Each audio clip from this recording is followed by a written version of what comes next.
खेड्यापाड्यातल्या गोरगरीब मराठी तरुणांना आव्हान करतो की तुम्ही शहरामध्ये या.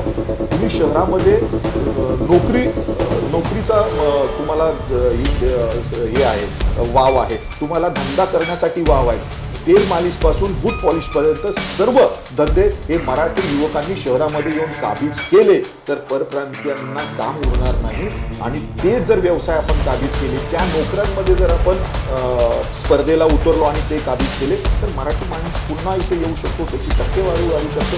हे करण्यासाठी पोषक वातावरण कुठल्याच राजकीय पक्षांनी केलेलं नाही. ते आम्हाला संयुक्त महाराष्ट्र आघाडीच्या वतीनं, संभाजी ब्रिगेडच्या वतीनं आम्हाला करायचं. नमस्कार, मी संकेत आणि आपण पाहत आहात मुंबई आउटलुक. महाराष्ट्राच्या 29 महानगरपालिकांची घोषणा झाल्यानंतर मुंबईसहित वेगवेगळ्या ठिकाणी म्हणजे वेगवेगळ्या महानगरपालिकांमध्ये वेगवेगळे प्रयोग होताना आपल्याला दिसत आहेत. मुंबईचा विचार करायचा झाला तर मुंबईमध्ये जवळपास 16-17 सामाजिक संघटना एकत्र येऊन त्या आता निवडणुकीला सामोरे जाणार आहेत. मुद्दे हे आहेत की मुंबईतला जो मराठी माणूस आहे त्या मराठी माणसाच्या हिताचे कोणतेही निर्णय, कोणत्याही गोष्टी गेल्या 20-25-30 वर्षांमध्ये झालेल्या नाही आहेत. गेल्या 3-4 वर्षांपासून मुंबई महानगरपालिकेची जे महापौर आहे किंवा लोकप्रतिनिधी जे आहेत ते तिथे नाही आहेत आणि त्यामुळे मग मुंबईकरांचे मोठ्या प्रमाणामध्ये समस्या निर्माण झाल्या. ह्या सगळ्या गोष्टीला घेऊन काही सामाजिक संघटना, विशेष करून मराठी माणसांच्या मुद्द्याला केंद्र ठेवून ज्या संघटना काम करत आहेत अशा संघटना काही सोबत आलेल्या आहेत, एकत्र आलेल्या आहेत आणि त्या आता ह्या मुंबई महानगरपालिकेच्या आगामी ज्या निवडणुका आहेत त्या लढणार आहेत. अशामध्येच आपल्यासोबत संभाजी ब्रिगेडचे मुंबई अध्यक्ष सुहास राणे सर आहेत. संभाजी ब्रिगेड ही एक सामाजिक संघटना तर आहेच, त्यासोबतच राजकीय पक्ष देखील म्हणून काम करतोय आणि त्यांच्याच नेतृत्वाखाली ह्या सगळ्याच्या संघटना सोबत आलेल्या आहेत. एक वेगळा प्रयोग, एक नवीन प्रयोग होताना मुंबईमध्ये दिसतोय. सुहास राणे सर, मुंबई आउटलुकमध्ये तुमचं स्वागत आहे. जय जिजाऊ. अगोदर ही जी प्रक्रिया सगळी सुरू झाली त्याची पार्श्वभूमी काय होती ते सांगा. सर्वप्रथम मी मुंबई आउटलुक TV चॅनलला खूप खूप आभार व्यक्त करतो. त्यांनी संभाजी ब्रिगेडच्या या सामान्य कार्यकर्त्याला आज या चर्चेमध्ये बोलवलं. खूप महत्त्वाचा चर्चेचा विषय आहे.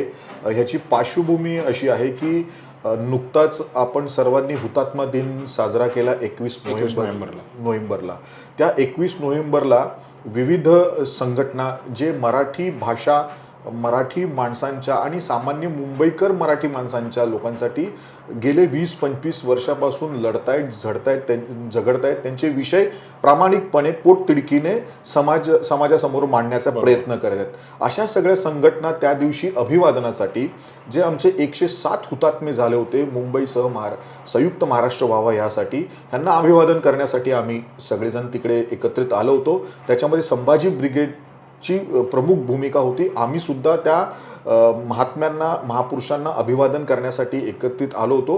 तिथे सर्व संघटनांनी एक विचार दिला की आत्तापर्यंत प्रस्थापित पक्षांनी, ज्यांनी मराठी माणसांच्या नावानी आपलं राजकारण केलं, सत्ता उपभोगली, ह्या लोकांनी सर्वसामान्य कष्टकरी, श्रमकरी, गिरणी कामगार, मोल मजुरी करणारा, सामान्य नोकर वर्ग असलेला, मध्यम वर्ग असलेल्या मराठी माणसांसाठी असं काय ठोस दिलेलं आहे.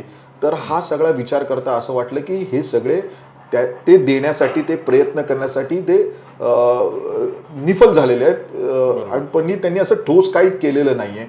फक्त त्यांच्या मतांचं राजकारण केलं, त्यांच्या मतावरती ते निवडून आले आणि स्वतःचा राजकीय पक्ष डेव्हलप केला.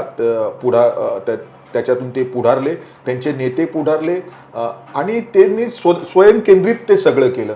पण सर्वसामान्य मराठी माणसांना त्याचा काहीही फायदा झाला नाही. म्हणून ही भूमिका आहे की 107 हुतात्मे झाले, त्यांना कोणीतरी विसरत चाललेलं आहे. आणि ह्या 107 लोकांनी जे आपलं प्राणाचं आहुती दिली, असंख्य लोकांनी त्याचे तुरुंगवास भोगले, त्यांचा हा इतिहास आता पुनर्जीवित करण्याची वेळ आलेली आहे. सर्वसामान्य मुंबईकर, सर्वसामान्य मराठी माणसांची अस्मिता इथे मुंबईसारख्या शहरी भागामध्ये दाबली जाते. परप्रांतीय येत आहेत आणि आमच्या डोक्यावर बसतायत, आमच्या भूमिपुत्रांचे हक्क अधिकार मारतायत आणि वरून आम्हाला बाहेवर करून आमच्याशी दादागिरी करतात हे कुठेतरी न पटण्यासारखं दिसत होतं.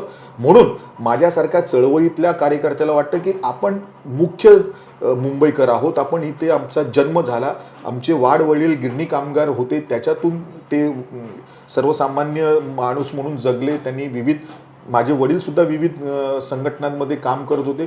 तर आम्ही आमचा वारसा कुठेतरी विसरत चाललोय, कुठे पाठी चाललाय. म्हणून हा वारसा जपण्यासाठी आणि पुन्हा एकदा मराठी माणसांची अस्मिता स्पष्ट भूमिकेतून मांडण्यासाठी या सर्व 17-18 संघटना ज्या पोटतिडकीने काम करतायत ते एकत्रित आले आणि एकत्रित येऊन एक संयुक्त महाराष्ट्र आघाडी नावाचं आम्ही एक राजकीय फ्रंट तयार केलं.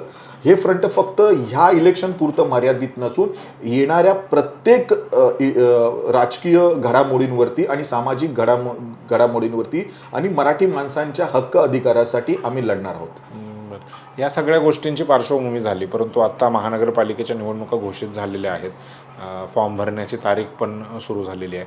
तर आत्तापर्यंत कसा रिस्पॉन्स आहे, किती उमेदवार तुम्ही स्पॉट केलेत किंवा कोणत्या भागातून तुम्ही उमेदवार देतात? आत्तापर्यंत आमच्याकडे एक 50 ते 60 लोकांची यादी, पहिली यादी आमची पूर्णपणे तयार झालेली आहे. आम्ही असा विचार केलेला आहे की मराठी बहुल एरिया कुठला आहे, विभाग कुठला आहे, तो विभाग आम्ही चॉईस केलेला आहे. जिथे मुंबईमधल्या मराठी माणसांची टक्केवारी कुठे जास्त आहे तो विभाग आम्ही निवडलेला आहे. त्याचबरोबर आमच्यासोबत जे 18 ज्या संघटना जुडलेल्या आहेत त्यांचे स्ट्रॉंग विभाग कुठे आहेत, तिथून मराठी माणसांचं मतदार सर्वात जास्त आम्हाला कसं मिळू शकतं असे काही विभाग आम्ही निवडलेले आहेत आणि त्या ह्याच्यामध्ये आम्ही ताकदीनं त्यांचा प्रचार प्रसार करून त्यांना निवडून आणण्यासाठी आम्ही प्रयत्न करणार आहोत. बरं. पूर्ण 227 वॉर्डमध्ये तुम्ही निवडणूक लढवणार आहात की काही सिलेक्टेडच वॉर्डमध्ये तुमचं ताकद आहे? आम्ही सध्या तरी आमचं 227ची आम्ही घोषणा केली होती आणि त्याच्यानंतर सुद्धा आमचे आजही शेवटपर्यंत प्रयत्न राहणार आहेत की जास्तीत जास्त उमेदवार आपण देऊ. पण त्यातल्या त्यात इतर काही मित्र पक्ष आहेत, अजूनही चर्चा चालू आहे, अजूनही काही अंतिम टप्प्यावरती आलेलं नाही आहे. कालच एका मोठ्या पक्षाने आम्हाला सुद्धा विचारणा केली की तुमची काय स्ट्रॅटेजी आहे. आम्ही आमचा क्लिअर एजेंडा जो घोषणापत्र आहे आमचं मराठी माणसांसाठी जे तयार केलेलं घोषणापत्र आहे ते आम्ही घोषणापत्र त्यांना दिलं. जर हे घोषणापत्र जे आमचा जाहीरनामा आहे तो जर तुम्हाला मान्य असेल आणि तुम्ही संयुक्त महाराष्ट्र आघाडीमध्ये येण्यास तयार असाल आणि मुंबईतल्या सर्वसामान्य मराठी माणसांचा आवाज महानगरपालिकेच्या सदनामध्ये आमच्या खांद्याला खांदा लावून तुम्ही करत असाल तर तुमचं स्वागत आहे. हे सगळ्यांसाठी आहे.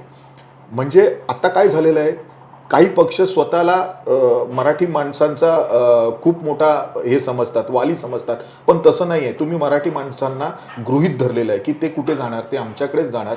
हे कुठेतरी आम्हाला दाखवायचं आहे की मराठी माणूस स्वतंत्र सुद्धा उभा राहू शकतो आणि हे आमचा एक छोटासा प्रयत्न आहे. पण जास्तीत जास्त उमेदवार देण्याचा आमचा प्रयत्न राहील. ते आज संध्याकाळपर्यंत आम्ही प्रसार माध्यमांना जाहीर करणार आहोत.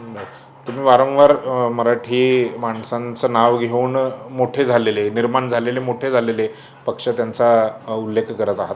अगदी नाव घेऊन घ्यायचं झालं तर त्याच्यामध्ये मग शिवसेना आहे, उद्धव ठाकरे असेल किंवा एकनाथ शिंदे, त्यांचं पण तेच म्हणणं आहे की ते मराठी माणसांसाठी काम करत आहेत. महाराष्ट्र नवनिर्माण सेना राज ठाकरेंच्या नेतृत्वात वेगळ्या पद्धतीने काम करत आहेत. तर हे पक्ष असताना जे मराठीच्या मुद्द्यावर निर्माण झाले, मोठे झाले आणि वारंवार त्यांनी ते मुद्दे घेण्याचा प्रयत्न केलेला आहे, तर असं असताना तुमची आघाडी, संयुक्त महाराष्ट्र आघाडी जी आहे ती ह्या पक्षांपेक्षा वेगळ्या पद्धतीने कसे काम करणार आहे किंवा काय वेगळे मुद्दे तुम्ही लोकांपर्यंत घेऊन जाणार आहात? बरोबर आहे, तुमचा प्रश्न एकदम योग्य आहे. त्याच्यासाठी एक माझं उत्तर असं आहे की शिवसेनेची स्थापना ह्या मराठीच्या मुद्द्यांवरती झाली होती.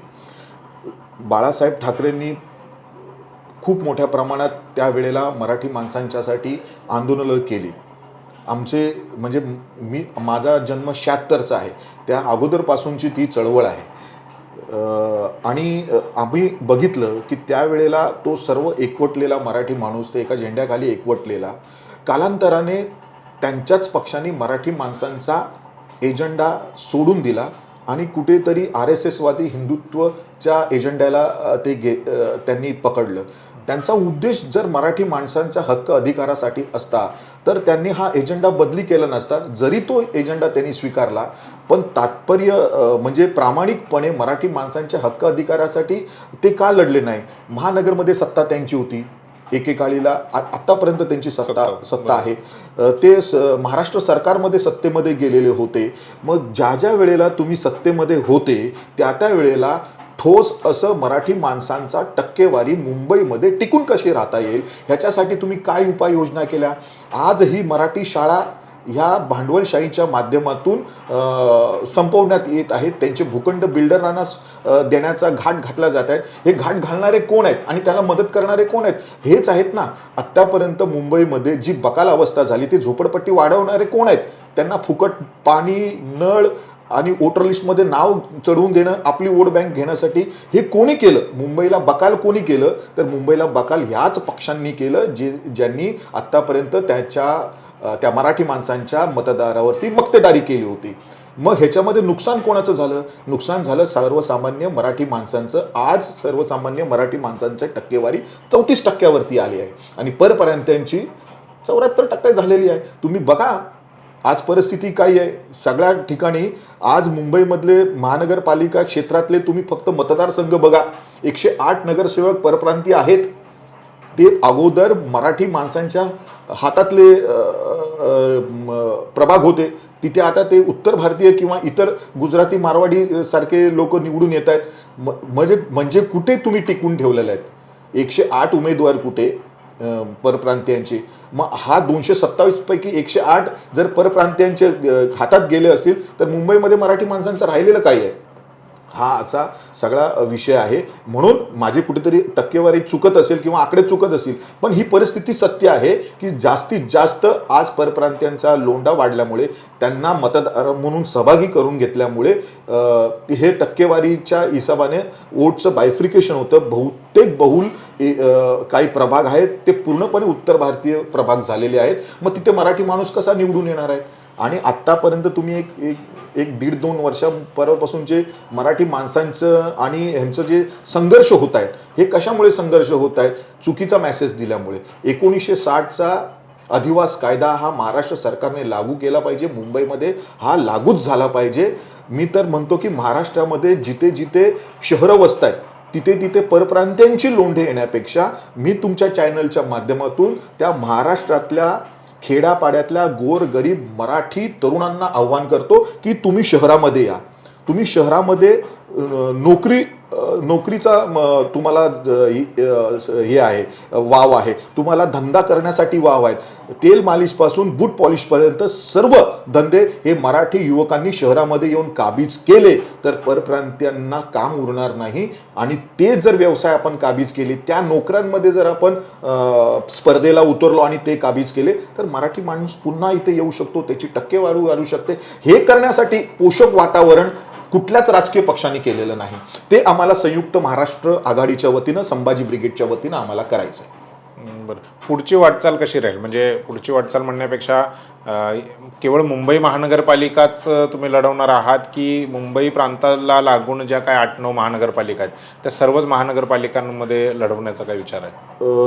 आम्ही ज्या दिवशी पत्रकार परिषद घेतली होती त्यावेळेलाच आम्ही सांगितलं होतं की मुंबईसह जेवढे पण महानगर आहेत, म्हणजे ठाणे, नवी मुंबई, कल्याण, डोंबिवली, भिवंडी या शहरामध्ये जो मूळ मराठी वस्तींचा आणि मराठी बहुल लोकांची जी शहरं होती त्या शहरामध्ये पण आम्ही लक्ष केंद्रित केलेलं आहे. प्रथमतः आम्ही फोकस केला होता की मुंबईमध्ये करायचं, पण आता आम्हाला भिवंडीमधून रिस्पॉन्स आलेले आहेत. 2 माणसं बोलतात की आम्ही संयुक्त महाराष्ट्राच्या आघाडीमधून इच्छुक आहोत. पनवेलमधून सुद्धा आम्हाला आले की साहेब आम्ही इच्छुक आहोत. त्याच्यानंतर नवी मुंबईमधून 2-3 उमेदवारांनी आम्हाला संपर्क साधला की साहेब आम्ही या मराठीच्या विषयावरती तुमच्या आघाडीमध्ये येऊ इच्छितो. पुण्यामध्ये आमचा जो घटक पक्ष आहे एक लोकसंघर्ष म्हणून, त्यांनी तिथे एक 7-8 उमेदवार निश्चित केलेले आहेत. तेही आमची फायनल आज यादी येणार आहे. म्हणून आम्ही सगळीकडे लक्ष केंद्रित केलेलं आहे. विशेषतः मला आजच्या या चर्चेतून सांगायचं आहे की संयुक्त महाराष्ट्र आघाडी ही फक्त ह्या इलेक्शन पुरतं मर्यादित नसून इथून पुढील जे प्रश्न मराठी माणसांच्या हक्क अधिकारासाठी येतील, तर मुंबईतल्या मग त्या मराठी शाळांचा विषय असू दे, तर मुंबईमधील गिरणी कामगारांचा विषय असू दे, मुंबईमधील सर्वसामान्य कामगारांचा विषय असू दे, किंवा इतर मुंबईमध्ये फेरीवाल्यांचं जे आहे त्याच्यामध्ये मराठी फेरीवाले नाही आहेत त्यांचा विषय असू दे, या सगळ्या विषयांवरती आम्ही प्रखरपणे, आणि संभाजी ब्रिगेड त्याच्यामध्ये असल्यामुळे त्याच ताकदीनं आणि त्याच काय बोलतात त्याला ज्वलंत विचारांनी आम्ही ते लढणार आहेत. प्रथम महाराष्ट्र आणि मराठी माणूस आमच्यासाठी आहे, त्यानंतर सगळं काही. बरोबर. आता ह्या सगळ्या निवडणुकीच्या प्रक्रियेमध्ये तुम्ही उतरले, म्हणजे अगोदरपासून होतात, आता तुमच्यासोबत आणखीनही सामाजिक संघटना, त्यामुळे जी ताकद जी आहे ती वाढलेली आहे. मग असं असताना जे मराठीचे पक्ष आहेत, जे मराठीच्या मुद्द्यावर काम करत आहेत बऱ्याच वर्षांपासून, त्यांचं नुकसान होऊन त्याचा फायदा अमराठी लोकांना होईल आणि पुन्हा एकदा मराठी माणसांचं जे काही हाल अपेक्षा जे काही झालेले आहेत त्या पुन्हा होतील असं वाटत नाही आहे का? म्हणजे मराठी मतांचं विभाजन होईल तुमच्यामुळे? बघा, निवडणुका आल्या म्हणजे लढाई आली. लढाई आली तर कोणाची हार आणि कोणाची तरी जीत होणार आहे, आणि त्याच्यामध्ये या तिसऱ्या आघाडीमुळे कोणाला ना तरी कोणाला फटका बसणार आहे. ज्यांना असं वाटतंय की मराठी माणसांचं विभाजन होऊ नये त्यांनी संयुक्त महाराष्ट्र आघाडीशी चर्चा करावी. आमचे दरवाजे चर्चेसाठी खुले आहेत. मी आपल्या माध्यमाच्या चॅनलच्या माध्यमातून त्यांना आवाहन करतो की तुम्ही या, बसा. आम्ही मूळ भूमिपुत्र आहोत, आम्ही मूळ मुंबईकर आहोत, आणि आम्ही सर्वसामान्य चळवळीतले कार्यकर्ते आहोत. आम्हाला जास्त सत्तेची लालसा नाही आहे, पण तुम्हाला जर वाटतं तुमची सत्ता टिकून राहावी तर तुम्ही आमच्यासारख्या लोकांशी चर्चा केली पाहिजे. तुम्ही स्वतःहून हात पुढे केला पाहिजे. पण लढाईमध्ये कोणाची ना कोणाची तरी हार होणार आणि कोणाची ना कोणातरी जीत होणारच आहे. त्याचा फटका कोणाला बसेल हे आता आम्ही सध्या तरी काही सांगू शकत नाही. पण जर आम्ही असाच विचार करत राहिलो तर आमची वेळ कधी येणार? तुम्हाला गुंड माणसं चालतात, गुंडांची पोरं चालतात, तुम्हाला राजकारण्यांची पोरं चालतात, तुम्हाला सर्वसामान्य कार्यकर्ता मग का चालत नाही? आत्तापर्यंत तुम्ही घराणेशाही चालवली, आत्तापर्यंत तुम्ही तुमचेच ठेकेदारी सगळं केलं, तर सर्वसामान्य मुंबईकरांच्या हातामध्ये सत्ता कधी जाणार हा आमचा मूळ प्रश्न आहे. आणि दुसरी गोष्ट, मतांचं विभाजन. तुम्ही एकदा आम्हाला हिंदू म्हणून एकत्रित केलं, मतांचं विभाजन होऊ म्हणून खासदार की तुम्ही मतांचं विभाजन होणार म्हणून तुम्ही आघाड्या केला, तुम्ही उभं राहू नका म्हणतात. आम्ही तुम्हाला मदत केली, विधानसभेलाही तुम्हाला मदत केली. संभाजी ब्रिगेडनं शिवसेनेला सर्वात अगोदर, हा माझा संभाजी ब्रिगेड पुत्ताचा हा विषय असेल, संभाजी ब्रिगेडनं जेव्हा शिवसेना उद्धव बाळासाहेब ठाकरे हे सरकारमधून बाहेर पडले, एकटे होते, त्यावेळेला सर्वप्रथम हात देणारी संभाजी ब्रिगेड आहे. कारण की संभाजी ब्रिगेड ही वैचारिक संघटना पक्ष असल्यामुळे आम्ही प्रबोधनकार ठाकरेंच्या विचारावरती चालणार होतो, आणि प्रबोधनकार ठाकरेंच्या विचारांचाच तो एक पक्ष असल्यामुळे, त्यांच्याच विचारधारा थोडीफार त्यांच्यामध्ये असल्यामुळे आम्ही त्यांना हात दिला, आम्ही त्यांना बिनशर्त हात दिला. आम्ही नंतर त्यांच्याबरोबर खासदारकी एकत्र खासदारकीसाठी आम्हाला त्यांनी तिकीट दिली नाही, आम्हाला तिकीट सोडली नाही. विधानसभेला आम्हाला त्यांनी तिकीट सोडली नाही. तर तुम्ही जर सर्वसामान्य युवकांना किंवा सर्वसामान्यांचा पक्ष जो तुमच्यासोबत जुडलेला आहे त्यांना जर तुम्ही 1-2 तिकीट सुद्धा देत नसेल आणि तुम्ही त्यांना गृहीत धरत असाल तर हे असं चालणार नाही. कुठेतरी आहिरे वर्ग आणि नाहिरे वर्ग यांची लढाई आम्ही लढतो. आम्ही नाहिरे वर्गामध्ये आहोत, म्हणून आम्हाला नाहिरे वर्गांचे प्रतिनिधित्व करायचं आहे. सर्वसामान्य मराठी माणसांचं, सर्वसामान्य लोकांचं प्रतिनिधित्व संभाजी ब्रिगेड करते, हे आम्हाला अधोरेखित करायचं आहे. म्हणून आम्ही हा प्रयत्न केलेला आहे. ह्याच्यामध्ये नुकसान कोणाचं होईल आणि कोणाचा फायदा होईल हे भविष्यात सांगेल. धन्यवाद सर. निवडणुका आता जवळ आलेल्या आहेत, त्याची प्रक्रिया सुरू झालेली आहे, आणि ह्या प्रक्रियेमध्ये कोणाचं तरी नुकसान होणार आहे, कोणाचा तरी फायदा होणार आहे, कोणीतरी निवडून येणार, कोणीतरी हरणार आहे. आता हे कोण हरणार, कोण जिंकणार हे आता सगळं 15 तारखेनंतरच आपल्याला समजेल. 16 जानेवारीला त्याचा रिझल्ट येईल. तुर्तास आपण इथेच थांबूयात. राणे सर, तुम्ही मुंबई आउटलुकच्या स्टुडिओमध्ये आलात, आम्हाला वेळ दिलात आणि तुमची जी भूमिका आहे तिसऱ्या आघाडीची ती लोकांसमोर स्पष्ट केलीत, त्याबद्दल तुमचे आभार. धन्यवाद. जय जिजाऊ, जय शिवराय. धन्यवाद.